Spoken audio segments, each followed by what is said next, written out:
Votre attention s'il vous plaît. Cet élément est en français. Contactez-nous pour savoir s'il est aussi disponible en la langue de votre préférence. Veuillez aussi noter qu'il est en audio uniquement, dépourvu de ce fait d'image originaire. Évangile-éternel.com. Si c'est l'évangile éternel que vous recherchez, alors c'est ici. ChristEquality.com. Les cieux sont à la portée de votre main, juste par un simple clic de la souris. La rubrique Pasteur éternel. vous présente aujourd'hui l'homme de Dieu, le bien-aimé, l'apôtre Blanchard Ingela, ministre de l'Évangile éternel. Recherchez-vous les enseignements de l'apôtre Blanchard Ingela? Allez sur ChristEquality.com ou sur evangileeternel.com/blancharengela.html. Les enseignements sont disponibles en texte, audio et vidéo. Surtout, ne partez point sans souscrire à l'une de nos chaînes YouTube qui correspond à votre version linguistique. Souscrivez s'il vous plaît. Bonne édification au nom de notre commun Seigneur et Dieu Jésus-Christ. Amen. Paix, grâce, miséricorde, amour, assistance du Dieu très haut sur vous, très chers compatriotes célestes, dans les noms glorieux de notre Seigneur Jésus-Christ. Ici, c'est votre frère Blanchard Ingala, apôtre du Seigneur Jésus-Christ, depuis la Chine.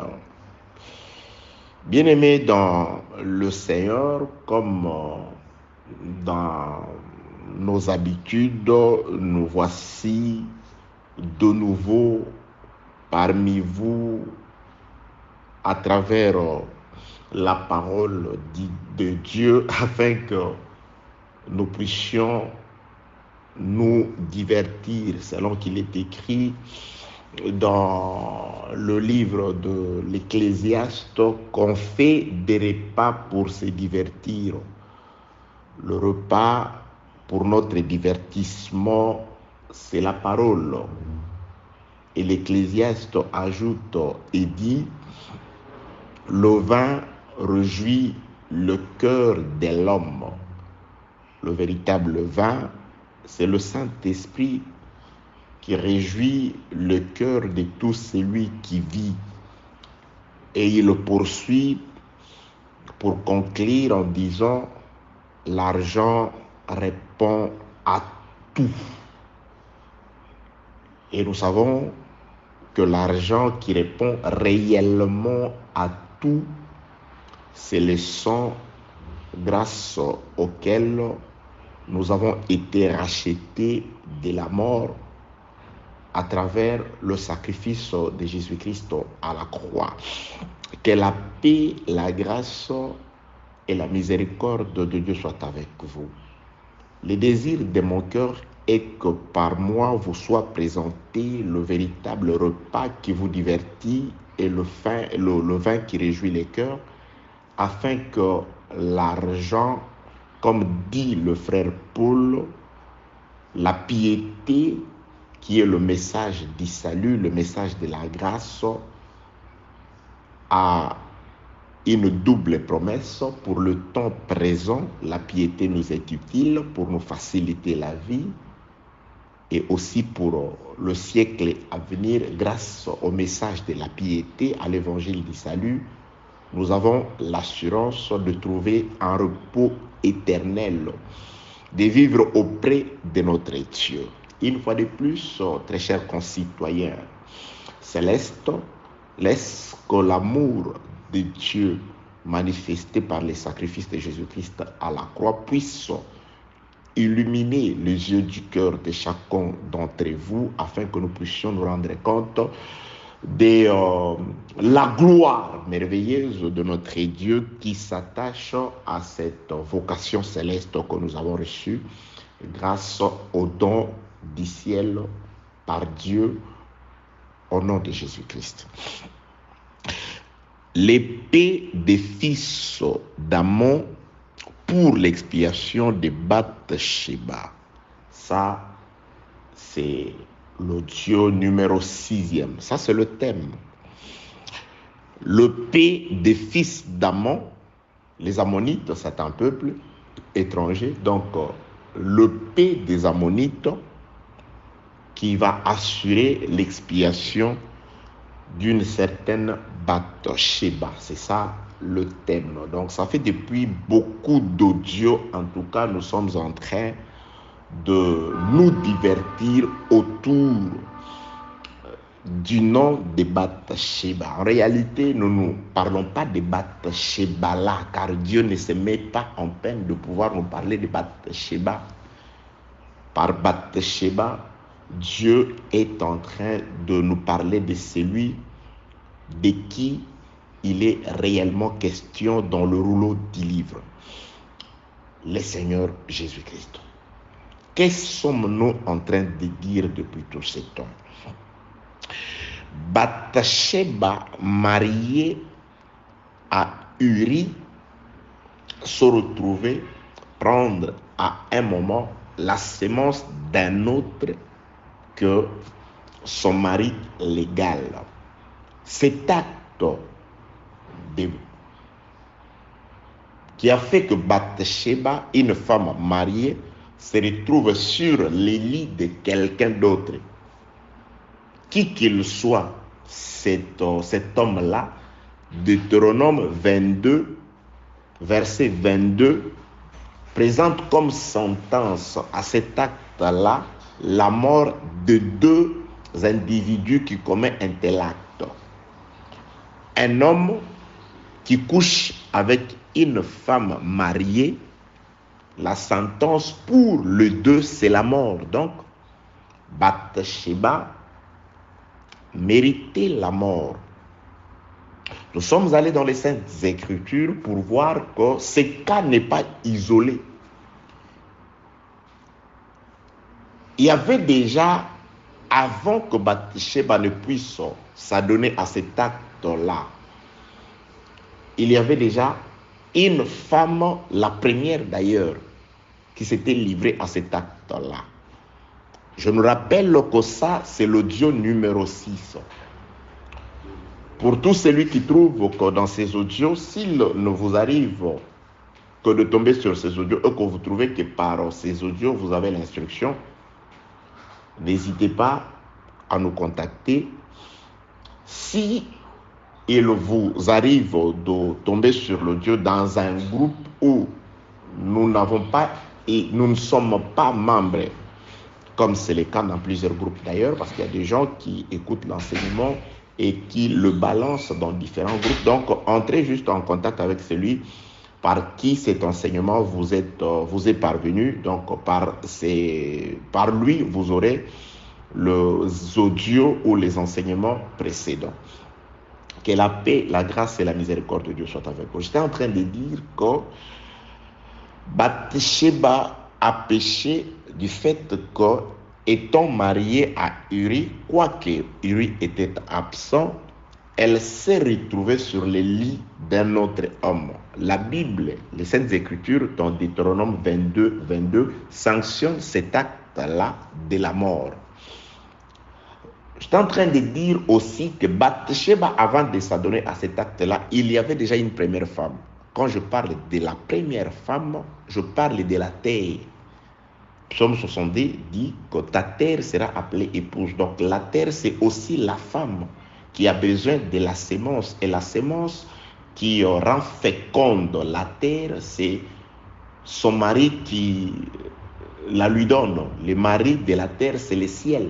L'homme, c'est le ciel, et la terre, c'est la femme. Le ciel féconde la terre par la pluie. La pluie qui descend du ciel vient féconder, donner la vie à la terre. Que la paix, la grâce et la miséricorde de Dieu soient avec vous. Donc, la première femme, c'était la terre que Dieu est allé chercher loin de son trône, en dehors de son jardin de paix, hors de l'Éden.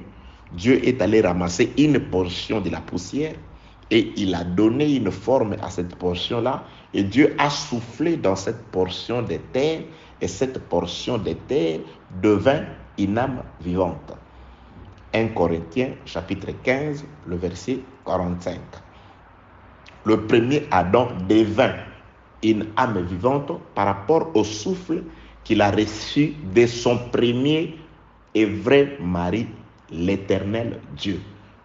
Donc nous avons dit que le premier mari de Dieu, d'Adam plutôt, qui est la terre, qui a mis sa vie, sa sémence dans la terre, afin que la terre reprenne vie, reçoive la vie, ce mari c'était l'Éternel Dieu lui-même. Alors Dieu a donné sa vie, sa sémence, sa parole à Adam, mais après un moment, Adam s'est retrouvé recevoir la sémence d'un autre, qui est son vrai mari. Le serpent est arrivé par le biais de la femme.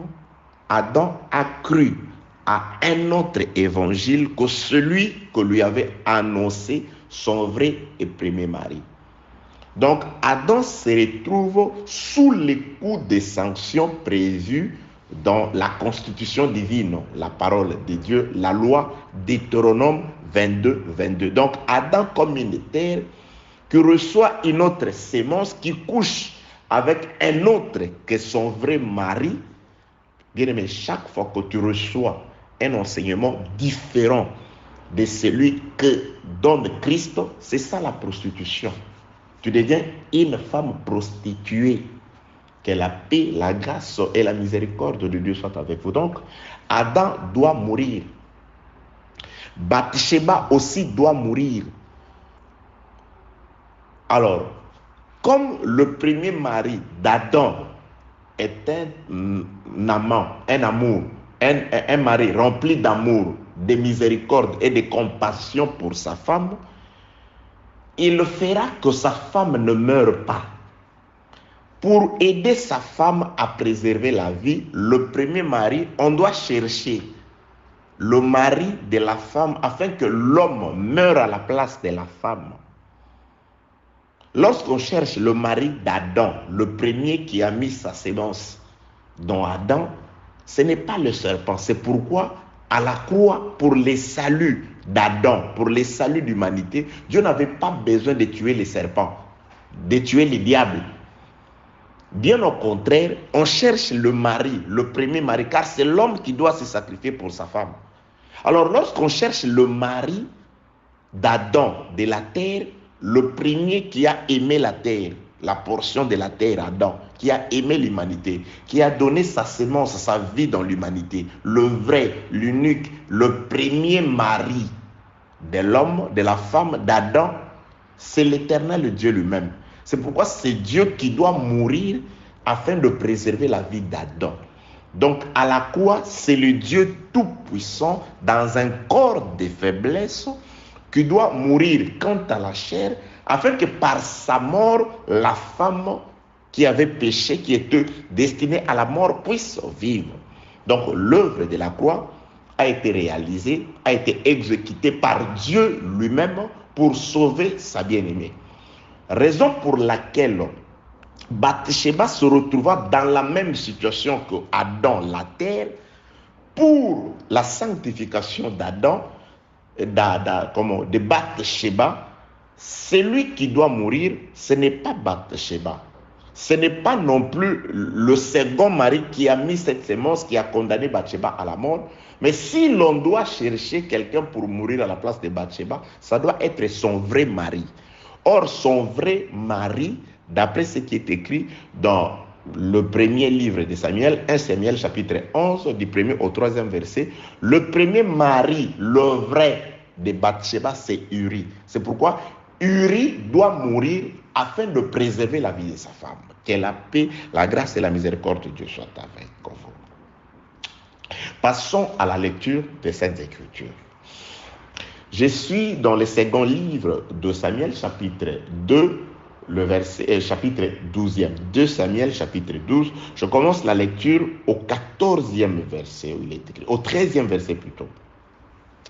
David dit à Nathan, j'ai péché contre l'Éternel. Et Nathan dit à David, l'Éternel pardonne ton péché. Tu ne mourras point. Mais parce que tu as fait blasphémer les ennemis de l'Éternel, en commettant cette action, le fils qui t'aimait mourra. Et Nathan s'en alla dans sa maison. L'Éternel frappa l'enfant que la femme d'Uri avait enfanté à David. Et il fit dangereusement malade. David pria Dieu pour l'enfant et jeûna. Et quand il rentra, il passa la nuit couché par terre. Les anciens de sa maison insistèrent auprès de lui pour le faire lever de terre. Mais il ne voulut point et il ne mangea rien avec eux. Le 7e jour, l'enfant mourut. Les serviteurs de David craignaient de lui annoncer que l'enfant était mort, car il disait, voici lorsque l'enfant vivait encore, nous lui avons parlé et il ne nous a pas écoutés. Comment oserons-nous lui dire, l'enfant est mort? Il s'affligera bien davantage. David aperçut que ses serviteurs parlaient tout bas entre eux. Il comprit que l'enfant était mort. Il dit à ses serviteurs, l'enfant est-il mort? Ils répondirent, il est mort. Alors David se leva de terre. Premièrement, David se leva de terre. Il se lava, soignit et changea de vêtements. Puis, il alla dans la maison de l'Éternel et se prosterna. De retour chez lui, il demanda qu'on lui servît à manger et il mangea. Ses serviteurs lui dirent, qu'est-ce que signifie ce que tu fais? Tandis que l'enfant vivait, tu gênais et tu pleurais. Et maintenant que l'enfant est mort, tu te lèves et tu manges. Il répondit, lorsque l'enfant vivait encore, j'ai jeûné et j'ai pleuré, car je disais, qui sait si l'Éternel n'aura pas pitié de moi et si l'enfant ne vivra pas? Maintenant qu'il est mort, pourquoi gênerais-je? Puis-je le faire revenir? J'irai vers lui, mais il ne reviendra pas vers moi. Ah, bien aimé, ça c'est merveilleux. Ça, la petite phrase là, juste, j'irai vers lui, mais lui, il ne reviendra pas vers moi. Si vous maîtrisez cette petite phrase, vous n'allez pas, lorsqu'on vous dira, voici, il est ici, vous n'irez pas. Voici, il est là-bas, vous n'irez pas. Parce qu'il y a des gens, quand on leur dit, Jésus-Christ est venu, Jésus est là, les troisième Adam, ils y vont. C'est parce qu'ils n'ont pas compris cette petite phrase de David. Il y a des gens qui prennent des hommes qui divinisent les humains. C'est parce qu'ils n'ont pas compris cette petite phrase. Ils sont en train d'accomplir la prophétie de Jésus-Christ. Voici, on vous dira, il est ici, il est au désert. Jésus-Christ dit, n'y allez pas. Le problème, c'est les cadavres, pas celui qui est en vie, c'est les cadavres. Là où est les cadavres. Pas là où est un Jésus vivant. Non. Le problème, c'est là où sera les cadavres. Les disciples n'écouteront pas ceux qui disent, voici, il est venu en Israël. Il est apparu en France. Il est apparu aux États-Unis. Il est au Congo, surtout au Congo, dans ce seul pays. Plein. Je suis en train de parler avec des frères étrangers. J'ai dit, au Congo, il y a des dieux. Nous, quand on grandissait, on connaissait un certain Dieu. Un homme, on disait, il est Dieu. Que la paix, la grâce et la miséricorde de Dieu soient avec vous. Au Bénin aussi, j'ai regardé un documentaire où une femme se disait, c'est elle, le Dieu créateur des cieux et de la terre. Et les combles que cette femme-là a des évêques, il a des gens, c'est une très, très, très grande communauté. Que la paix, la grâce et la miséricorde de Dieu soient avec vous. Donc, je suis dans la lecture des Saintes Écritures, de Samuel chapitre 12. J'arrive au 23e verset où il est écrit, maintenant qu'il est mort, pourquoi j'aimerais-je? L'enfant est mort, les jeunes, c'est fini. Puis-je le faire revenir? J'irai vers l'enfant qui est mort. Mais l'enfant qui est mort ne reviendra pas vers moi. Verset 24e. David consola Bathsheba, sa femme. Il alla auprès d'elle et coucha avec elle. Elle enfanta un fils qu'il appela Salomon, qui fit aimer de l'Éternel. Parole de notre Seigneur Jésus-Christ. Bien-aimés dans le Seigneur, vous allez vous rendre compte que dans l'audio numéro 5e de cet enseignement, le paix des fils d'Amon pour l'expiation de Bathsheba, nous avons déjà commencé à éplucher cette portion des Écritures sur 2 Samuel chapitre 12e, à partir du 13e verset. Qu'est-ce que nous avons saisi? Ici, nous avons compris que Bathsheba ne meurt pas parce qu'il y a un sacrifice, un substitut, un remplaçant, un bouc émissaire qui va prendre sa place, une caution qui doit être payée pour elle. Pour la vie de Bathsheba, la caution, c'est la vie de son vrai mari. Pour la vie d'Adam, qui était la première femme de Dieu, qui a reçu des instructions de Dieu, qui a vécu l'amour de Dieu, parce que Dieu, quand il aime, il remplit sa femme des signes d'amour. Adam était la créature la plus merveilleuse du jardin, le plus intelligent du jardin, le plus puissant du jardin, parce que c'était un roi, il dominait. Ça, c'est les signes d'amour. C'est pourquoi Jésus-Christ, pour démontrer qu'Adam a été restauré par sa mort, par la mort de Jésus à la croix, il nous a aussi redonné le même signe que Dieu avait donné à Adam avant sa chute dans les jardins.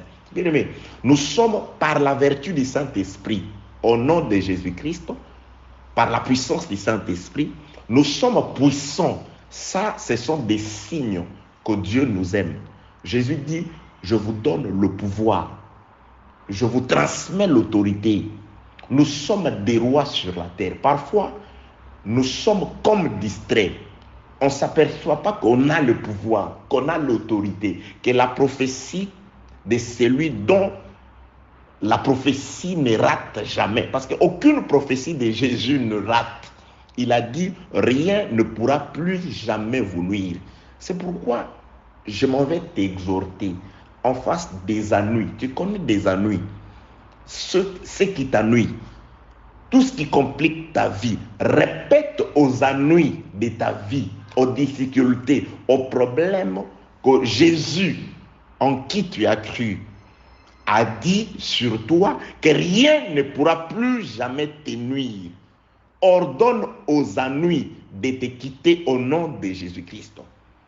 Ordonne à la maladie, aux difficultés, aux problèmes, aux blocages, liens et malédictions de déguerpir de ta vie, de ton foyer, de ta famille, de toutes les personnes que tu aimes, au nom de Jésus-Christ.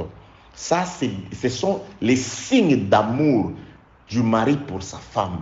Dieu a aimé la portion de la terre qu'il est allé chercher en dehors du jardin, comme il était aussi allé chercher une portion de la terre en dehors du jardin, Israël. Lorsque Dieu a fait sortir Israël de la captivité en Égypte, c'est ça la portion de la terre que Dieu a retirée de la terre, du monde. Dieu doit souffler, Dieu doit lui donner la vie. Et Dieu doit aussi lui transmettre l'autorité. Chaque fois qu'Israël s'accrochait, s'attachait à Dieu dans le respect de la loi, il était plus puissant que toutes les nations de la terre. Il était plus glorieux que toutes les nations de la terre. Le signe de l'amour de l'homme chez sa femme bien-aimée, c'est l'autorité, c'est le pouvoir, c'est le travail. Dieu a donné du travail à sa femme Adam. Voici les jardins, cultive, garde. Il lui a aussi mis à l'aise, il lui a aussi donné la nourriture. Ces choses doivent nous accompagner. Il y a des choses que Dieu nous rassure, même par le frère Paul, il dit, si vous avez le pain et les vêtements, cela vous suffit. Donc, nous devons vraiment, frères et sœurs, avoir le pain et le vêtement. Ça, c'est d'abord le minimum. Que la paix, la grâce et la miséricorde de Dieu soient avec vous. Laisse que les signes d'amour du mari légal, juste, soient manifestes dans votre vie au nom de Jésus-Christ. Il a laissé les signes. Il dit, voici les signes qui accompagneront Adam restauré, qui accompagneront mon épouse, qui accompagneront ma bien-aimée. Le pouvoir, l'autorité, les prodiges, les signes d'amour de Christ pour son épouse, bien-aimée dans le Seigneur. Nous devons faire usage de ces signes. Nous devons manifester ces signes. Que la paix, la grâce, la miséricorde, la restauration, la lumière du Saint-Esprit rayonnent dans votre vie au nom de Jésus-Christ. Alors, bien-aimés dans le Seigneur, pour parler de la préservation de la vie de Bathsheba, laquelle méritait la mort par rapport à son acte de désobéissance, par rapport à cet acte qui a fait que Bathsheba reçoit une autre sémence. Bathsheba devint un champ à deux semences, abomination devant Dieu. Donc ces champs-là devaient recevoir le feu, être brûlés. Mais comment ne pas brûler ces champs? Parce que l'Éternel Dieu aime ces champs. Alors on cherche le mari de Bathsheba pour mourir à sa place. La mort du riz sanctifie la femme. Laissez-moi... Je reviendrai, lorsque je reviendrai avec ces passages d'écriture que je voudrais vous donner. Alors ça, c'est les résumés. Deutéronome 22 dit quelque chose comme lorsqu'on surprend un homme avec une femme mariée, la sentence des morts est pour les deux, l'homme et la femme. Alors si Bathsheba devrait mourir, mais elle n'est pas morte grâce à la sanctification par la mort de son mari. Alors maintenant David aussi doit mourir. Là nous sommes en train de voir les raisons qui ont fait que David aussi ne meure pas. Que David et Bathsheba puissent échapper à la mort décrit dans Deutéronome 22.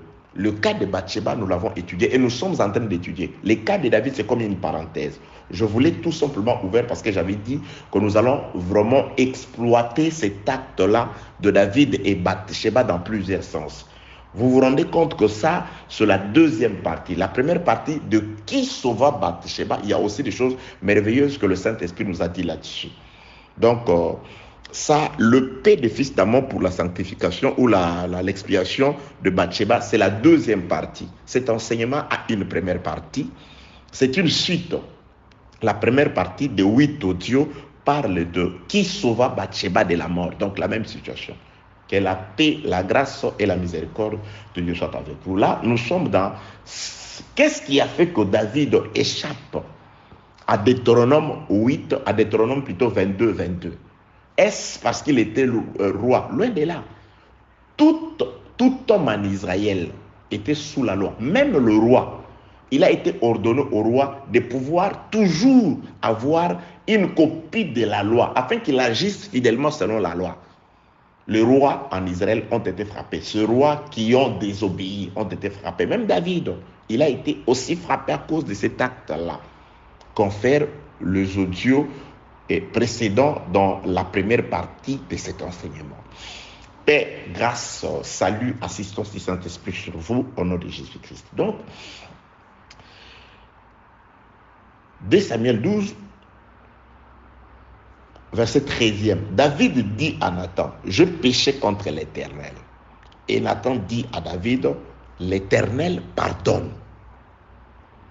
Normalement, tu dois subir les effets escomptés de cet acte-là. Mais Dieu te pardonne. Tu ne mourras pas. L'Éternel pardonne ton péché. Tu ne mourras pas. Le prophète lui rappelle que c'est un acte qui conduit à la mort. Mais toi, tu ne mourras pas. Pourquoi maintenant? Ou qu'est-ce qui fera que tu ne meurs pas? Dieu se répond-il par rapport à sa propre loi? Non. Mais parce que tu as fait pécher, tu as fait blasphémer les ennemis de l'Éternel en commettant cette action, le fils qui t'est né mourra. Donc, la mort du père sera subie dans le corps du fils. Un fils doit mourir pour son père. C'est pourquoi plusieurs promesses des Écritures, le passage d'Ésaïe le plus connu, dit « Un fils nous est né, un enfant nous est donné, la domination consort ». On parle de la naissance d'un fils et d'un enfant. Un fils qui doit naître, et cet enfant sera donné afin que s'accomplisse Jean 3,16. Bien, mais Jean 3,16 a des profondeurs. Dieu a tant aimé Adam. Il a donné son fils afin que quiconque croit. Dieu a donné le fils afin que quiconque croit. C'est-à-dire, si Dieu ne donne pas le fils, il n'y a pas le salut de ceux qui croient. Donc, le salut de quiconque croit vient après que Dieu donne. Dieu donne. Si Dieu ne vous donne pas les dons de Dieu, Jésus dit à la femme samaritaine, si tu connaissais les dons de Dieu, qui est celui qui te demande à boire? Les dons que Dieu a donnés. Dans l'œuvre de la croix, Dieu a donné le fils qui était né. Un fils nous est né. Un enfant nous est donné. Le fils doit être donné. C'est pourquoi avant que Dieu ne donne, lorsque les hommes voulaient s'accaparer de lui, ils leur posèrent la question. Qui cherchez-vous? Jésus. Ils sont tous tombés parce que Dieu n'avait pas encore donné. Mais lorsque Dieu a donné, on l'a arrêté comme une brebis muette qu'on mène à la boucherie. Il n'a pas ouvert sa bouche parce qu'il était donné. Parce qu'avant que les hommes ne le lient, Dieu l'avait déjà lié. Dieu l'avait déjà affaibli. C'est un lion que Dieu a fait traverser d'une extrémité vers une autre. Le lion le plus fort doit traverser vers l'extrémité la plus faible, devenir un agneau. Que la paix, la grâce et la miséricorde de Dieu soient avec vous. Donc, on dit au Père, tu ne mourras pas, mais qui mourra à ta place? Parce que Dieu cherche toujours un substitut.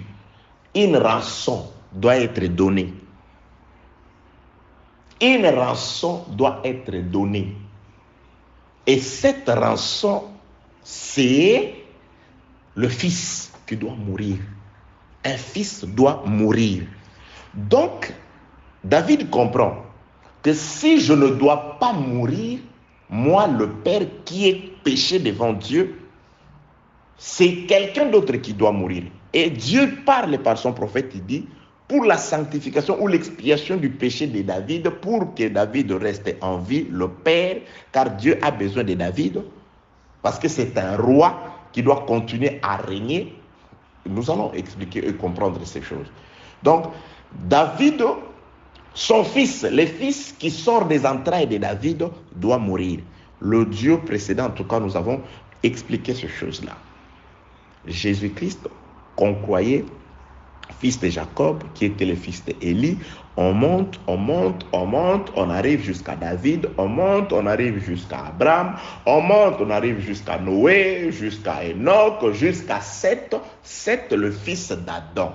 Selon la généalogie, Jésus-Christ, qui est né dans la maison de David à Bethléem, est le fils de Joseph, Joseph qui est le fils jusqu'à Adam. Quant à la chair, la lignée de Jésus-Christ remonte jusqu'à Adam. Donc Jésus est aussi un fils d'Adam. Adam, comme l'humanité, il est né quant à la chair d'une femme sous la loi afin de pouvoir nous sanctifier. Donc Adam a été sauvé par la mort de son fils. Un fils aîné est sorti d'Adam. Et ce fils-là doit mourir afin que son sang sanctifie le père Adam. Nous sommes sauvés aujourd'hui parce qu'un fils est sorti d'Adam, il est mort et par son sang, Adam est sanctifié. Donc, David, le père qui a péché, on dit que tu ne mourras pas. Tu mérites la mort, mais tu ne mourras pas. Qui mourra à ta place, ce sera ton fils. Que la paix, la grâce et la miséricorde de Dieu soient avec vous. 2 Samuel 12, verset 15. Et Nathan, verset 14. Mais parce que tu as fait blasphémer les ennemis de l'Éternel, en commettant cette action, le fils qui t'est né mourra. Toi, tu ne mourras pas, mais le fils mourra. Adam, tu ne mourras pas. L'humanité, vous n'allez pas mourir. Mais Adam doit ensemencer Ève, et de Ève doit sortir une postérité. Et c'est cette postérité qui doit écraser la tête du serpent afin de pouvoir sauver Adam, sauver l'humanité. Donc, Genèse chapitre 3, le verset 15. Que la paix, la grâce et la miséricorde de Dieu soient avec vous. Par l'acte de la croix, où la tête du serpent est écrasée, où Jésus-Christ meurt, parce que les talons doivent faire sortir le sang. Il meurt quant à la chair, et par cet acte-là, il libère l'agneau qui était dans la bouche du serpent, dans la bouche de l'ours, dans la gueule du lion, entre les pattes de l'ours. L'œuvre de la croix, c'est Genèse 3, 15. Que la paix, la grâce et la miséricorde de Dieu soient avec vous.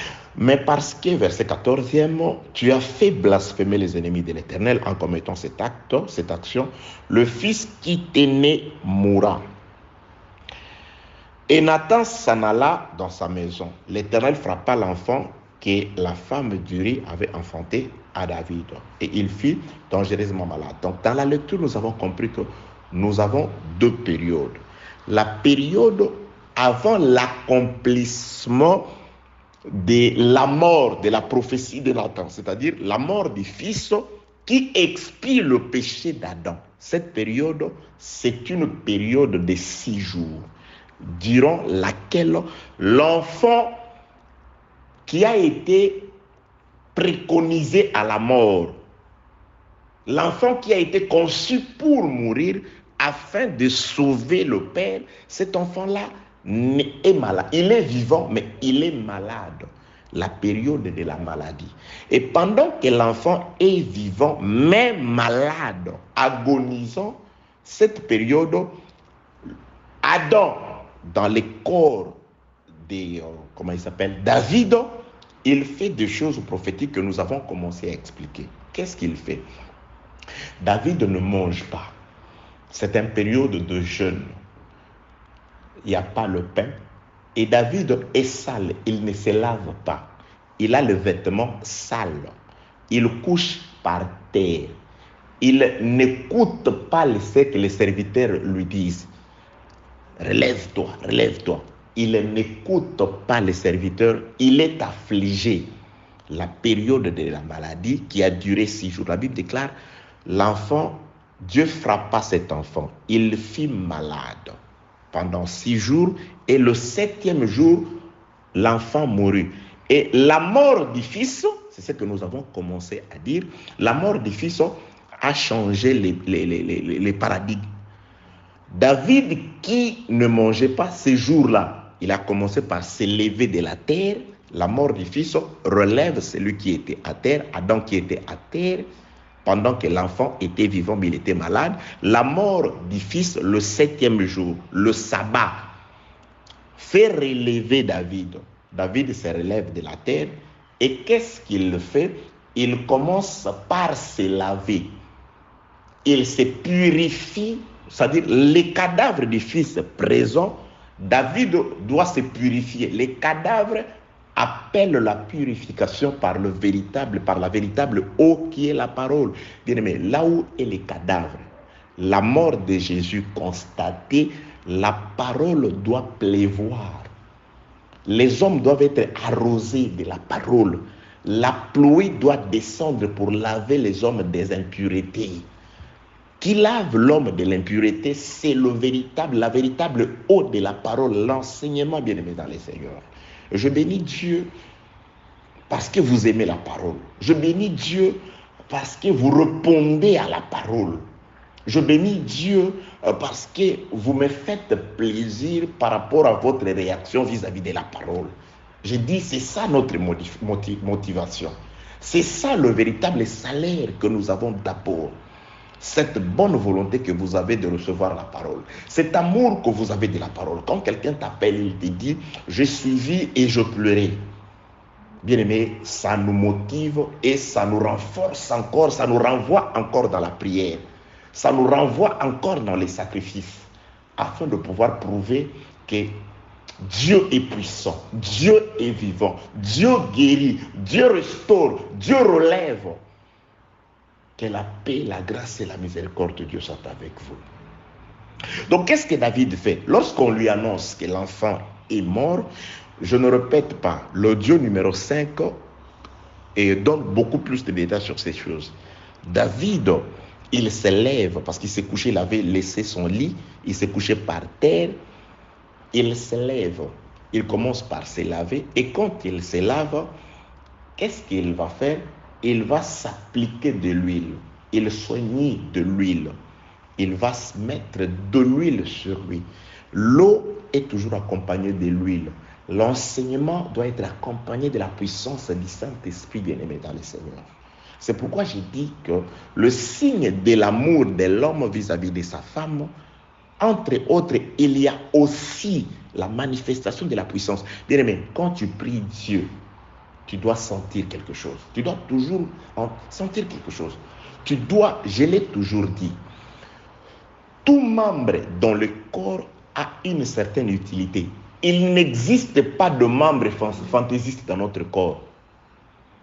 Il n'y en a pas. Les paupières ont une certaine utilité. La peau a son utilité. Les poutres, c'est-à-dire des petits trous et où sortent, je crois, le poil, ils ont leur utilité. Le cils ont leur utilité. Bien aimé, il n'existe pas quelque chose de fantaisiste.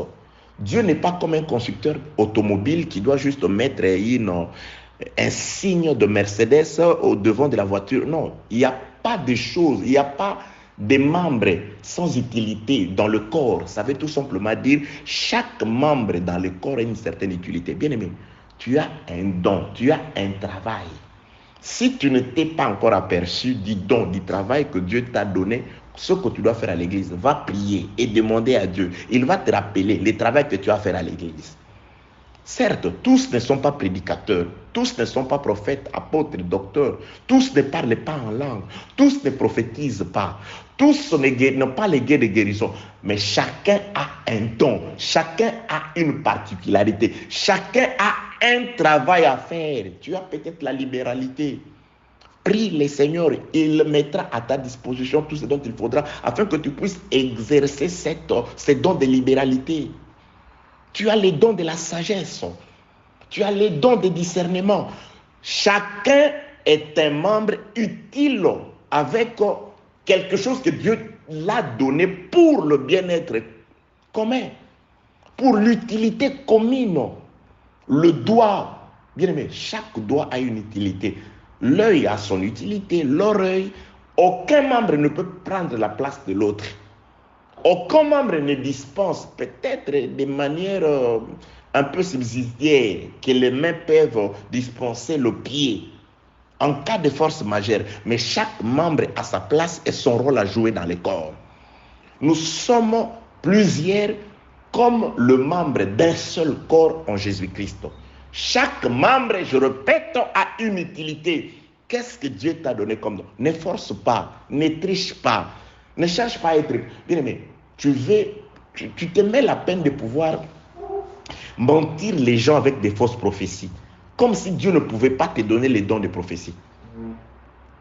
Le frère Paul nous encourage à rechercher les dons le meilleur. Prie Dieu, il va te donner ce qu'il a prévu pour toi. Il y a quelque chose qu'il a prévu pour toi. Aujourd'hui, il y a des faux prophètes, des faux prophéties, des fausses prophéties. Ce n'est pas important. Tu veux quoi? Gagner l'argent par un trésor mensonger. La Bible déclare, un trésor mensonger est un avant-coureur de la mort. C'est ta propre tombe que tu es en train de creuser par les mensonges. Par des fausses guérisons, ce n'est pas important. Si tu es un enfant de Dieu, un fils de Dieu, celui que Dieu a connu depuis l'éternité, tu as un don, tu as une grâce. Dieu a mis certainement en toi un pouvoir utile pour l'œuvre. Ne force pas, n'imite pas, ne copie pas, ne mens pas. Pas de mensonges. Bien aimé, tu vas utiliser les mensonges, le diable, c'est-à-dire pour faire l'œuvre de Dieu. Tu n'as pas besoin de mentir. Tu n'as pas besoin de falsifier. Tu n'as pas besoin, bien aimé dans le Seigneur, un trésor acquis, un bien acquis dans la malhonnêteté, ça ne te servira à rien. Si tu as besoin de l'argent, va travailler. Va où, je ne sais pas, inscris-toi dans un centre et je ne sais pas, professionnel. Apprends la profession, tu vas travailler. Au lieu de mentir dans des fausses prophéties, dans des fausses révélations, dans des faux songes. Vous racontez les passions de vos cœurs. Il y a déjà eu des gens à qui Dieu a fait des reproches dans l'ancienne alliance. Il dit, je ne leur ai rien dit, mais ils ont dit des choses qui sont sorties du fond de leur cœur. Je t'exhorte, bien-aimé, répands-toi, que la paix, la grâce et la miséricorde de Dieu soient avec vous au nom de Jésus-Christ. Qu'est-ce que j'étais en train de dire? Je suis dans le fait que Adam, comment il s'appelle déjà? David, pendant que l'enfant est vivant mais malade, pendant tout le temps avant la mort de l'enfant, qui sanctifie le Père qui avait péché, c'est-à-dire l'œuvre de la croix, avant cette période, Christ était là, mais il était comme malade. Pendant cette période, c'était une période de jeûne. La Bible déclare David jeûnait. Il ne mangeait pas. Une période de l'incrédulité. Il n'écoutait pas les serviteurs. Ses serviteurs lui exhortaient. Relève-toi. Mais comment pourrait-il se relever pendant que l'enfant est malade? Pendant que l'enfant n'est pas mort? Le péché était encore là. Parce que les péchés seraient ôtés d'après Nathan par la mort du fils. Toi, tu ne mourras pas, mais le fils mourra. Aussi longtemps que le fils n'est pas mort, le péché de David est là. C'est pourquoi il doit se coucher par terre. Il doit jeûner. Matthieu chapitre 11, je reviens. Matthieu chapitre 11, je vais parler de jeûne comme sacerdoce. Matthieu chapitre 11, attendez, je cherche pour moi. Matthieu, je suis en train de chercher. Attendez. Matthieu chapitre 11, je commence au 18e verset. Je suis en train de parler du fait qu'avant la mort du Fils, cette période qui vient avant l'œuvre de la croix, les actes que David posait, c'était la position de l'humanité. David jeûnait, il ne mangeait pas le pain, c'était la période de la disette, où le pain véritable, le pain qui est descendu du ciel, la parole vivante, le pain de vie, Jésus-Christ n'était pas encore là. Jésus-Christ, le pain est venu lorsque le pain qui est descendu du ciel. Parce que Jésus-Christ, il ne donne pas le pain à ses disciples en entier. Il prend le pain. Il doit le briser, le rompre. C'est Jésus lui-même qui rompt le pain. Cet acte dit aussi qu'à la croix, il s'est rompu lui-même. Il a donné la vie. Jésus, c'est Dieu. Le pain, c'est Christ. Donc, Jésus qui rompt le pain avant de le donner aux disciples, c'est le Seigneur qui se donne la mort à la croix avant d'être distribué aujourd'hui. La distribution s'est faite après la rupture. Il prit le pain, il les rompit. C'est Dieu qui rompt le pain, pas un homme. Personne ne me prend ma vie. Je la donne car j'ai le pouvoir de la récupérer. Il a pris le pain, il a rompu, il a distribué le pain en plusieurs morceaux et il a le pouvoir de le récupérer. L'enlèvement, c'est la récupération de pain, du pain rompu à un seul morceau. C'est pourquoi aucun morceau ne perdra. Il a aussi illustré ça quand il a fait la multiplication de pain et que les gens ont mangé. Il dit aux disciples, attention, attention, attention, récupérez les morceaux qui sont restés car rien ne doit se perdre. Aucun morceau de pain ne doit se perdre. On doit tout récupérer. On doit ramener 12 paniers. Que la paix, la grâce et la miséricorde de Dieu soient avec vous. Donc, je parle de cette période où David ne mange pas. C'est la période avant la mort du Fils. C'est la période de la disette. Jésus-Christ explique cette période d'une autre façon. La période de l'absence du pain avait comme prophète un homme mais mort, un homme mais malade. L'homme malade, la période de l'enfant malade parle aussi de la période de la loi, présidée par Moïse avec sa loi. Matthieu 11, je commence au 18e verset. Jésus-Christ fait une reproche aux Juifs de son temps. Il leur dit quelque chose. Mais il parle en parabole. Il dit, car Jean est venu, ne mangeant, écoutez, ne mangeant ni ne buvant, ils disent il a un démon. Est-ce que Jean ne mangeait pas? Mais les Écritures disent qu'il mangeait les sauterelles et le miel sauvage. Mais quand Jésus-Christ, il veut dire quoi? C'est pourquoi certaines personnes, quand vous n'avez pas le Saint-Esprit, vous trouvez des contradictions apparentes dans les Écritures. Il n'y a pas de contradiction. Dieu a fait les choses droites. Ce sont les hommes qui ont cherché des détours. Les détours, c'est dans vos têtes. Mais dans la parole de Dieu, tout est droit. Tout est droit. Limpide comme l'eau des roches. L'eau des roches. Jésus-Christ dit quelque chose qui semble apparemment contredire les Écritures. Mais Jésus-Christ ne contredit pas les Écritures. Parce que les mêmes Écritures disent que Jean, il mangeait les sauterelles et le miel sauvage. Donc il mangeait. Mais ici, Jésus-Christ dit, Jean est venu, ne mangeant ni ne buvant. Ils disent, il a un démon. Donc Jésus-Christ présente Jean comme un homme à jeun. Verset 19. Le Fils de l'homme est venu mangeant et buvant. Donc nous avons un contraste. Deux prophètes. Jean avec un sacerdoce, un ministère où il n'y a ni la nourriture, ni l'eau. Il ne mange pas, il ne boit pas. C'est un sacerdoce de sécheresse. Ici, Jean représente celui qui baptise. Or, Jean, quand il baptise, c'est pourquoi certaines personnes, ils demandent, Jean, où est-ce qu'il a appris les baptêmes? Mais oui, Jean, quand il baptise, le frère Paul, spirituellement, 1 Corinthiens chapitre 10, il voit un baptême. Il dit, en réalité, le passage d'Israël dans la mer Rouge, c'était un baptême. Le frère Paul, il voit ça comme un baptême. Dieu lui ouvre les yeux. Il voit le passage d'Israël quand il quitte l'Égypte pour entrer dans le désert. Ils doivent passer par un baptême. Et le baptême, Paul dit, ils ont été baptisés dans la mer Rouge en Moïse. C'est-à-dire, le frère Paul, il voit Moïse comme celui qui a baptisé Israël avant de les introduire dans le désert où Israël a été tenté. C'est pourquoi aussi Jésus-Christ, pour confirmer qu'il est le véritable Israël, parce que Dieu appelle Israël le premier-né. Jésus-Christ, pour confirmer que c'est lui le véritable premier-né.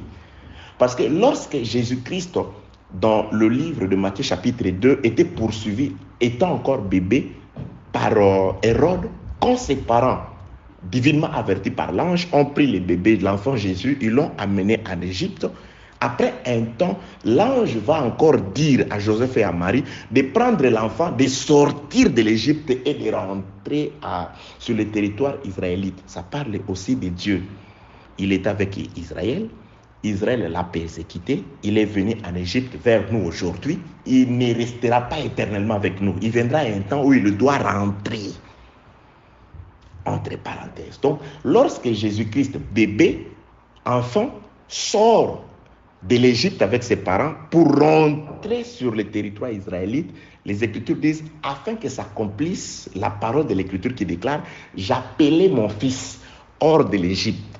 Donc, Jésus qui quitte l'Égypte, qui rentre, on dit, c'est l'accomplissement de la parole qui déclare, j'appelais mon fils hors de l'Égypte.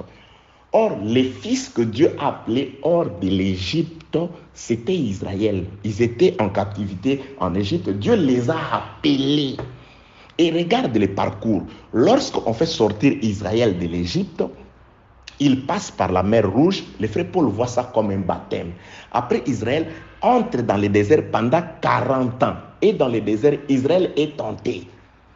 Ils sont tentés. Et quand ils sont tentés, c'est après 40 ans qu'Israël va manger le blé du pays. Jésus-Christ aussi, il doit aller dans l'eau, c'est-à-dire être baptisé. Par qui? Par Jean-Baptiste. Et quand il est baptisé par Jean-Baptiste, la colombe descend sur Jésus. Et Israël aussi. Le frère Paul voit, il dit, ils étaient baptisés à Moïse sous la colonne du feu. Donc, c'est-à-dire quand ils sont baptisés en Moïse, sous la colombe du feu. Et Jésus-Christ est baptisé par Jean-Baptiste sous la colombe, qui est la même chose avec la colombe du feu.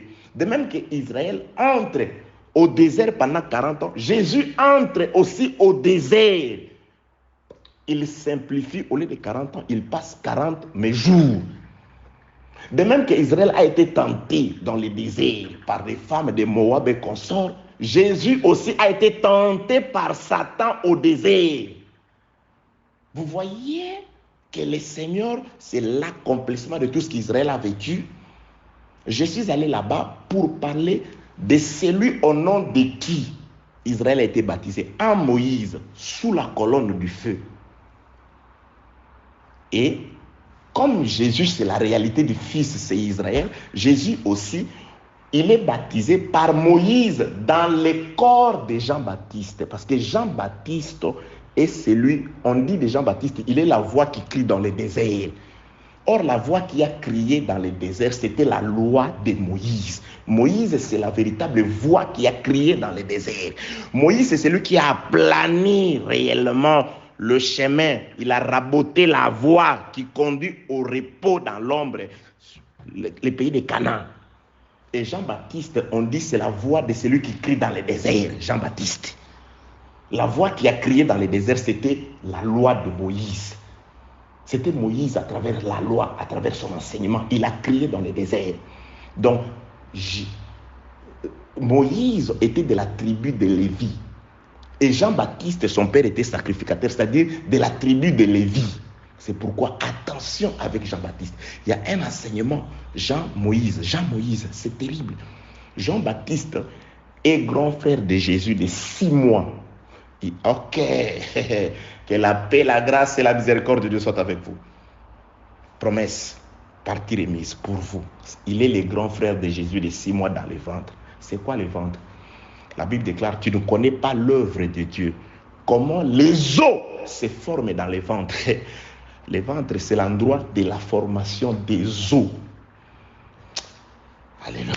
Dieu est merveilleux. Là, c'est l'Ecclésiaste qui dit, l'homme ignore l'œuvre de Dieu. Comment il forme les os? Où? Dans le ventre de la femme. Or, dans le ventre de la femme, Jean-Baptiste est entré. 6 mois après, Jésus entre. Parce que quand l'ange vient vers Marie, il lui dit, voilà ta parente Élisabeth est dans son 6e mois.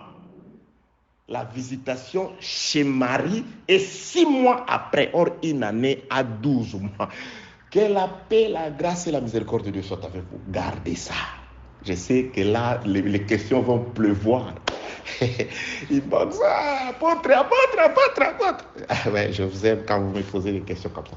Mais je catégorise toujours par le Saint-Esprit les questions. Dieu permet à ce que les questions soient catégorisées. Il y a des gens, quand ils posent des questions, vous sentez qu'ils recherchent Dieu. Mais il y a de ceux qui, quand ils posent des questions, vous sentez qu'ils ne recherchent que la connaissance. C'est-à-dire, c'est pas mauvais. Mais je sens, quand quelqu'un vous pose la question, vous vous rendez compte qu'il cherche Dieu. Vous savez, il y a la connaissance de Dieu et la connaissance de Dieu pour les saluts. Un jour, Jésus-Christ était en train d'enseigner. Je donne la différence entre chercher la connaissance et chercher la connaissance pour être affranchi. C'est deux choses. Un jour, Jésus-Christ était en train d'enseigner. Les gens qui l'écoutaient ont été scandalisés, en avaient marre. Mais cet homme, ils sont allés appeler, selon eux, selon ces gens-là, les gens qui pouvaient bien connaître Jésus. Ils sont allés dire à sa mère, à ses frères et à ses sœurs: mais votre fils aussi, allez-y le chercher là-bas, il est en train d'enseigner là-bas. Pourquoi ces gens-là sont allés chercher Marie et les frères et sœurs de Jésus? Pourquoi? Parce que selon ces gens-là, et croyaient que Marie, le frère et les sœurs de Jésus avaient une connaissance, ils connaissaient plus que ceux qui écoutaient Jésus. Ils connaissaient Jésus plus que ceux qui l'écoutaient. Allez chercher votre fils là-bas et votre frère là-bas. Eux aussi, avec la connaissance qu'ils avaient de Jésus, c'est notre enfant, c'est mon enfant, il va m'écouter. Non, c'est mon grand frère. Les sœurs disent, c'est notre frère. Donc, c'est-à-dire, nous avons une catégorie de gens qui ont une certaine connaissance de Jésus. Ah, c'est il est en train d'embrouiller les gens. Et ils se sont déplacés pour aller récupérer leurs frères. Leurs frères sont là, eux. Marie va récupérer son enfant. Les frères et sœurs de Jésus vont récupérer leurs frères. Voilà la connaissance qu'ils avaient de Jésus. Ils arrivent sur place. La Bible déclare, ils étaient même empêchés par la foule. Mais ils avaient la connaissance de Jésus. Ils ne sont pas venus. Ils avaient la connaissance de celui qui a... Ils ne sont pas allés là-bas pour écouter, non. Juste pour... Non, les hommes en ont marre. Ah, viens. On rentre à la maison. Empêchés par la barrière, la foule, malgré leur connaissance qu'ils avaient de Jésus, parce que c'est une connaissance futile. C'est alors que Jésus leur fera la différence entre les deux connaissances. Il dira, on va lui dire, ta mère, tes frères et tes sœurs te cherchent là-bas. C'est-à-dire, laisse-nous aller là-bas. Il dira, la connaissance qu'ils ont ne leur permet pas que j'aille vers eux. Ils vont buter au mur de la foule. Il y a une certaine connaissance que tu as de Jésus. Tu fais des débats, beaucoup de débats, millénium, apôtre, pagne, ministère et consort. Tu crois que cette connaissance-là va permettre à ce que Jésus-Christ te dise, voici ma mère, mes frères et sœurs sont ceux qui sont ici, qui écoutent ma parole et qui la mettent en pratique. Il existe deux types de rechercher la connaissance. Il y a des personnes qui ne recherchent la connaissance que pour s'en faire, pour s'enorgueillir, épater les gens, prouver aux gens. Je veux vous prouver que Christ, je veux vous prouver. C'est pas ça. Nous ne prouvons pas. Nous ramenons les âmes à Christ. Il a souffert afin que ces âmes-là quittent les ténèbres. Il dit à Paul, pour faire partir les gens des ténèbres au royaume de Christ. Pour que ces gens-là quittent les ténèbres. S'il faut s'abaisser, travaillez comme Paul, cher prédicateur. Abaissez-vous à terre, humiliez-vous, qu'on marche sur vous. L'essentiel est que les travaux pour lesquels Dieu vous paye et il vous payera d'un grand salaire soient accomplis. C'est-à-dire que les âmes quittent l'ignorance, le ténèbre et que le viennent à Christ. Que la paix, la grâce et la miséricorde de Dieu soient avec vous. Oh, le temps. Donc, je parlais sur Jean-Baptiste. Jean-Baptiste, en réalité, c'est un sacerdoce. Les sacerdoces de Moïse, parce que Moïse est celui par qui le peuple est baptisé. Et Jean-Baptiste est celui qui baptise aussi Jésus. Vous voyez? Donc Jean-Baptiste, en baptisant Jésus, il prend la place de Moïse. Alors ici, Jésus-Christ dit, Jean est venu ne mangeant ni ne buvant. C'est-à-dire Moïse, dans son sacerdoce, il n'y avait pas le pain Il n'y avait pas l'eau. Un sacerdoce de la sécheresse. L'eau de vie n'y était pas. La loi n'a pas donné la vie, n'a pas amené le peuple à la perfection. Le pain de vie n'y était pas. C'est pourquoi Jésus-Christ dit, certes, vos pères, ils ont mangé les pains, mais ils sont tous morts. Mais voici le véritable pain du ciel que Dieu vous donne. Donc, c'est-à-dire le pain qu'il fallait, ils ne l'ont pas mangé. Quand on leur demandait de n'avoir qu'un le champ avec une seule sémence, et ils se limitaient au champ avec une seule sémence, Dieu leur dit, je vous parlerai au 3e jour, allez laver vos vêtements, soyez propres, venez. Ils lavèrent les vêtements physiques, Dieu dit, ok, il n'y a pas de souci. Mais en soi, le vêtement qu'on doit laver, c'est le cœur, c'est la vie. Et qui lave ces vêtements, c'est le Saint-Esprit. Que la paix, la grâce et la miséricorde de Dieu soient avec vous. Donc ici, Jésus-Christ, quand il parle des gens, en soi, il parle de tout un sacerdoce. Il dit, Jean est venu, ne mangea ni ne buvant. Parce qu'en réalité, Jean mangeait les miels sauvages, les sauterelles. Il le mangeait, il mangeait. Mais Jésus-Christ, quand il dit qu'il ne mangeait pas, il ne buvait pas. Il le dit par rapport à un sacerdoce. C'est pourquoi David aussi, avant la mort du fils, David ne mange pas, David ne boit pas, il jeûne, il se couche par terre. Donc Jean-Baptiste, David, ces temps-là, c'est la période de Jean, Moïse, entre parenthèses, où il n'y a pas le pain, où il n'y a pas l'eau. Matthieu 11, 18, car Jean est venu, ne mangeant ni ne buvant. Ils disent, il a un démon. Maintenant, il le donne, verset 18, 19. Le Fils de l'homme est venu, maintenant le deuxième sacerdoce de Christ, mangeant et buvant. Bien-aimés, vous mangez et vous buvez. Vous buvez. Le véritable sacerdoce qui accomplit Ecclésiaste qui dit, on fait des repas pour se divertir. C'est pourquoi il ne peut pas s'en aller avant de faire un repas. Le repas, c'est le pain. Vous mangez le pain et vous buvez de son sang. Lorsque nous mangeons de ce pain, du pain du Seigneur, lorsque vous mangez de ce pain et que vous buvez de cette coupe, une coupe du Seigneur, le Saint-Esprit, la parole, c'est ça le véritable sacerdoce où il y a la nourriture, il y a aussi à boire. Verset 19, Matthieu 11, le Fils de l'homme est venu, mangeant et buvant. Ils disent, c'est un mangeur et un buveur, un ami de publicains, vous voyez, et des gens de mauvaise vie. Mais la sagesse a été justifiée par ses œuvres. Donc, dans les sacerdoces où il y a la nourriture, où il y a la boisson, le vin, le Saint-Esprit, il est ami de publicains. On le voit avec les gens de mauvaise vie. Il est venu comme médecin pour ceux qui ne se portent pas bien, pour ceux qui sont malades. Donc, nous avons les sacerdoces.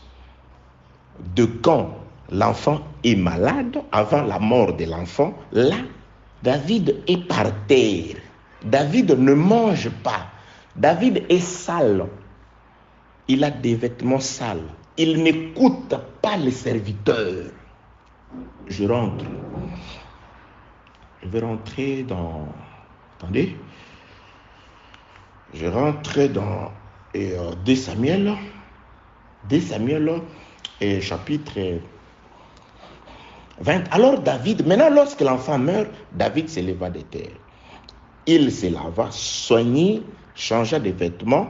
Changer aujourd'hui, les vêtements sales nous a déjà été enlevés parce que Dieu a ordonné au ministère aujourd'hui de pouvoir enlever les vêtements sales par l'enseignement, les mauvaises œuvres. Bien aimé, vous connaîtrez la vérité vous affranchira des mauvaises œuvres, des œuvres de la chair. C'est ça l'objectif de la parole. Vous devez changer de vêtements afin que s'accomplisse toujours ce qui est écrit dans les livres d'Ecclésiaste. Que votre vêtement, votre robe soit blanc en tout temps. Ce qui blanchit ou qui vous donne la robe blanche, c'est la victoire de Jésus à la croix. Et lui a vaincu spirituellement aujourd'hui. Il nous fait porter le vêtement blanc, la robe blanche. Et lorsque nous serons aussi vainqueurs et que ce corps sera détruit et transformé, nous serons aussi revêtus naturellement en robe blanche. Mais aujourd'hui, la robe blanche, elle est spirituelle. L'Ecclésiaste dit que vos vêtements soient blancs à tout temps et que l'huile ne manque pas sur votre tête. Soyez toujours imbibés d'huile, de l'onction véritable, de la connaissance du Saint-Esprit. C'est pourquoi David, non seulement il se lave, mais qu'il fait David, il s'applique de l'huile, il change le vêtement, et il change les vêtements, puis il alla dans la maison de l'Éternel. Donc toutes ces choses ouvrent la porte du tabernacle céleste, je l'avais déjà expliqué, le temps est passé. Donc je descends au verset 21. Ses serviteurs lui dirent, qu'est-ce que signifie ce que tu fais? Tandis que l'enfant vivait, tu gênais et tu pleurais. Et maintenant que l'enfant est mort, tu t'élèves et tu manges. Vous voyez, la mort de l'enfant fait lever David, retire David d'un sacerdoce. David sort d'un sacerdoce charnel. Il s'élève et David va s'asseoir pour manger. Il va manger. On pose la question à David. Maintenant, tu manges. Bien-aimé, je veux revenir dans les sacerdoces où l'enfant est malade. Je crois revenir dans un audio, l'audio prochain, si telle est aussi la volonté de Dieu. Je nous parlerai par rapport à... Job dit quelque chose comme ça. Éliou plutôt, il dit quelque chose il dit quelque chose en ce qui concerne la période de la maladie. Je reviendrai, je parlerai de ça en détail. Que la paix, la grâce et la miséricorde de Dieu soient avec vous. Il répondit, lorsque l'enfant vivait, encore je jeûnais et je pleurais. Je disais, qui sait si l'Éternel n'aura pas pitié de moi? Et l'enfant ne vivra pas. Maintenant qu'il est mort, pourquoi jeûnerai-je encore? L'enfant est mort. Mais dans ton église, c'est le jeûne. Il n'y a pas la parole, il n'y a pas le pain. Il n'y a que des fables. Il n'y a que des sautés, il n'y a que des fables, il n'y a que des histoires, il n'y a que, ça veut dire, et je donne un exemple, les exemples se trouvent dans la parole.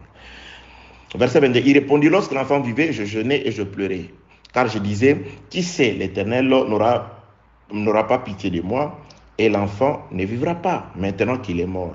Pourquoi jeûnerai-je? Pourquoi jeûnerai-je? Pourquoi je ferai... Puis-je le faire revenir? J'irai vers lui, mais il ne reviendra pas vers moi. Après la mort du fils, David dit quelque chose de très, très, très merveilleux. Il dit ceci. Maintenant que Christ est mort, ce n'est pas à Christ. C'est-à-dire, lorsque Christ est mort, la promesse change. On n'attend plus Christ dans la chair qu'il revienne. On ne l'attend plus sur la terre. Nous, l'Église, bon, peut-être, je ne sais pas. Nous, l'Église, la promesse change. Attention, ne me comprenez pas que Christ ne viendra pas. Non. Sur la terre, on n'attend plus notre Dieu dans la plénitude. Voilà, c'est lui, le prophète de ce temps, c'est lui le maître, c'est lui la plénitude. Si vous ne l'écoutez pas, non, non. Il n'y a du salut que dans le nom de Jésus-Christ, bien-aimé dans le Seigneur. Tout le monde à ce temps ne dit que voici l'époux. Bon, c'est lui que Dieu envoie. Aujourd'hui, on ne présente que l'époux. On ne présente que l'époux. Voici, il est, voici, allez, voici. Donc cet enseignement, c'est la présentation de l'époux. Voici l'époux. Allez à sa rencontre, allez. Voici. On ne présente que l'époux. C'est pourquoi David dit, ce n'est pas l'enfant qui doit encore venir ici sur la terre, Christ. C'est pourquoi Jésus-Christ avait prévenu ses disciples. On dira, il est là-bas dans les déserts. Il est là-bas sur les montagnes. Il y a des gens qui cherchent Christ quant à la chair aujourd'hui. Il y a des gens qui vont même s'agenouiller devant les tombes des hommes qui sont morts. Il y a des gens qui vont s'y coucher. Ah, je cherche l'onction. Comme quelqu'un avait dit, il y a, je ne sais pas, un prédicateur ou une femme, je ne sais pas, un enfant, il dit, chaque fois qu'il allait prier dans la tombe de son pasteur, et quand il revenait dans l'église, c'était la manifestation de la puissance. Frère, les démons te possèdent. Jésus-Christ lui-même, il dit, pourquoi allez-vous chercher quelqu'un qui est, parmi les morts, quelqu'un qui est vivant? Parmi les vivants, ben, il est où? il est esprit à travers l'enseignement. Ce n'est pas, David dit, ce n'est pas au Fils de revenir ici sur la terre. La promesse a changé. Maintenant, c'est en David, dit, c'est moi qui irai vers lui. Maintenant qu'il est mort, pourquoi j'aimerais-je? Puis-je le faire revenir? J'irai vers lui, mais il ne viendra pas vers moi. Christ ne revient plus dans la chair ici sur la terre. Il est mort. Il est là. Vous allez comprendre. C'est pourquoi, écoutez le verset 22, le verset 24. David consola Bathsheba, c'est-à-dire après la mort du fils, c'est la consolation qui vient. Jésus-Christ dit, si je ne m'en vais pas, la consolation ne viendra pas. Si le fils ne meurt pas, la consolation à travers Salomon ne viendra pas. Après la mort du fils, David prophétise, ce n'est pas moi. Ce n'est pas le fils qui doit encore marcher sur la terre. Dieu est ici, Dieu est là-bas. On vous dit qu'il est ici, il est là-bas. Les gens accourent. Ils sont derrière des hommes. Non, lui c'est Dieu. Lui c'est la plénitude. Lui c'est Christ dans la chair. Faux enseignement mortellement mortel. Diaboliquement mortel. Christ ne vient plus dans la chair ici. C'est à l'église de se préparer pour aller le retrouver quelque part. David dit, il ne viendra pas, c'est moi qui vais aller vers lui. Comment? Après la mort, David consola. Pourquoi on parle de la consolation? Jésus-Christ dit, si je ne m'en vais pas, le Père ne vous enverra pas les Saint-Esprit. C'est-à-dire, si le premier fils n'était pas mort, la consolation de Bathsheba par Salomon ne serait pas venue. Salomon, d'après l'écriture ici, c'est la conséquence de la mort du premier fils. On parle de la consolation lorsque quelqu'un a été affligé. Et Jésus-Christ regarde ses disciples dans le livre de Jean chapitre 19 et leur dit, maintenant que je vous parle de la mort, vous êtes dans la tristesse. L'heure viendra où je serai avec vous. La consolation viendra. Je vous consolerai. Et la consolation est arrivée par le Saint-Esprit. Ce n'était plus Jésus qui est revenu contre la chair, mais il était là sous forme de la consolation. Mais l'enfant qui est mort, Jésus physique ne revient pas. Ce n'est pas à lui de revenir. Il est déjà mort. Il est allé me préparer. C'est moi. Il prépare la place afin que moi, David, qui devait mourir, mais lui il est mort à ma place, maintenant je peux aller vers lui. Cet enfant-là est venu, il a été malade pendant 6 jours, le 7e jour il est mort, il m'a laissé, je vais manger, je vais me lever, je vais me laver, je vais m'appliquer l'huile, je vais changer mes vêtements, je vais manger, je vais boire, je vais entrer dans la maison de l'Éternel, après je partirai vers lui. L'enfant est allé nous préparer une place. David, l'humanité qui devait mourir, mais qui a été sanctifiée, préservée par la mort du Fils, l'humanité ira vers le Fils. Mais le Fils ne viendra plus dans la chair. C'est la consolation qui doit être là. David dit, cet enfant-là, il ne viendra plus. Verset 24, David consola Bathsheba, sa femme. Donc la consolation vient après la mort du Fils. Les consolateurs, le Saint-Esprit, vient après la mort de Jésus. Que la paix, la grâce et la miséricorde de Dieu soient avec vous. Donc, pourquoi David n'est-il pas mort?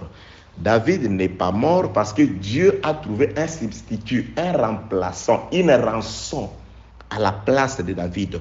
La rançon qui a sauvé David, c'était la mort du fils. Et le fils n'est pas mort aussitôt.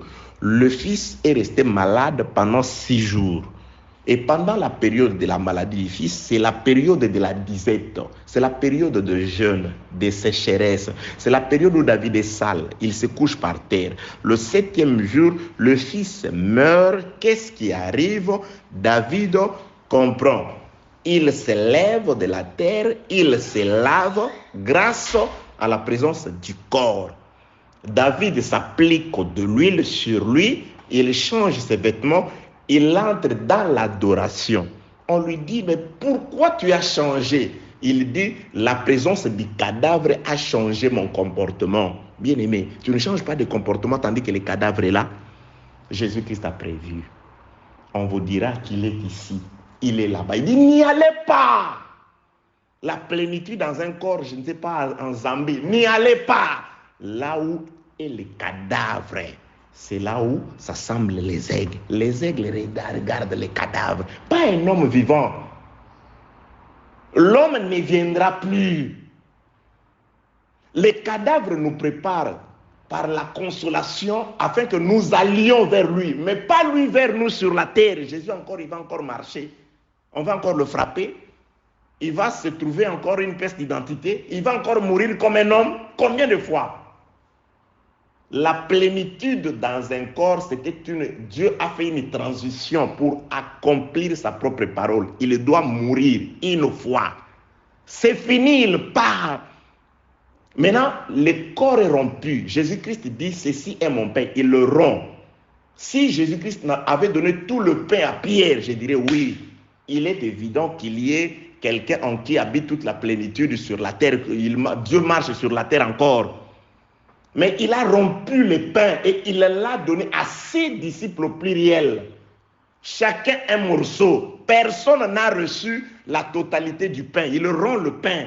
Et l'enlèvement, c'est la récupération du pain en un seul morceau. Les corps dispersés pour le moment, parce que le pain consommé par les disciples est dispersé. Il y a un morceau, vous le goûtez depuis la Chine. Il y a des morceaux qui sont vers les fins fonds de plusieurs pays, au Sri Lanka, et en Zambie, je ne sais pas, au Togo, Bénin. Je bénis les frères de Bénin qui nous contactaient, que Dieu vous bénisse. Je bénis les frères de partout au nom de Jésus-Christ. Je dis que je bénis le Seigneur pour l'amour que le monde est en train de porter pour ces audios. Je ne m'attendais pas que je puisse recevoir les appels de partout. Il y a des gens qui m'appellent des villages le plus éloignés du Cameroun. Parfois, non. Dieu est merveilleux. Dieu a résolu de pouvoir faire entendre sa parole aux gens dans les endroits les plus qu'ils soient loués, qu'ils soient bénis, glorifiés, sanctifiés. Il y a de mes bien-aimés qui m'appellent dans des contrées où il n'y a même pas l'administration officielle. Il dit ici nous sommes... Oh, quel Dieu soit loué. Je suis très content, bien-aimé dans les Seigneurs. Quand vous m'appelez, quand on partage avec vous, que Dieu vous bénisse. Donc, nous étions en train de dire que David est sauvé grâce à la mort de son fils. La mort de son fils change les choses, change l'état de David.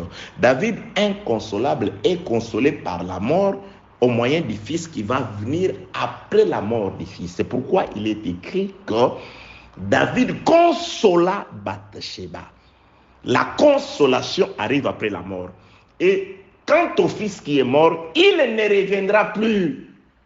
C'est à David, c'est à nous qui aujourd'hui, grâce à la mort de ces fils-là, nous nous sommes levés des terres, nous nous sommes lavés, nous avons le Saint-Esprit, l'huile, nous avons changé de vêtements, nous sommes entrés dans la véritable adoration, dans le tabernacle céleste, des adorateurs que le Père demande, nous qui adorons en esprit et en vérité, nous irons vers lui. La promesse, c'est d'aller le retrouver au ciel, pas sur la terre. C'est ça la promesse que nous attendons. Nous irons vers lui. Mais lui ne marchera plus dans la terre. Nous avons le consolateur qui est esprit. Pour aujourd'hui, que celui qui a créé les choses de la terre vous bénisse au nom de Jésus-Christ. Merci d'avoir suivi ce message et que Jésus-Christ vous bénisse. Si vous avez une question à l'intention de l'homme de Dieu, si vous voulez que l'homme de Dieu prie pour vous, si vous voulez vous confier à l'homme de Dieu, ou si vous voulez tout simplement bénir l'homme de Dieu, contactez-le directement si ses coordonnées sont disponibles depuis sa page. Sinon, contactez-nous et nous lui transmettrons vos préoccupations. N'oubliez pas de faire un tour à notre page évangélisation pour voir en quoi vous pouvez vous rendre utile à Christ par cette œuvre. Que Dieu vous bénisse tous. Amen. ChristQuality.com. Les cieux en un clic de la souris. évangileéternel.com, le site de l'Évangile éternel. Christ Equality Fondation, équilibrer la manne ramassée dans le désert de sorte que chacun ait un eumère.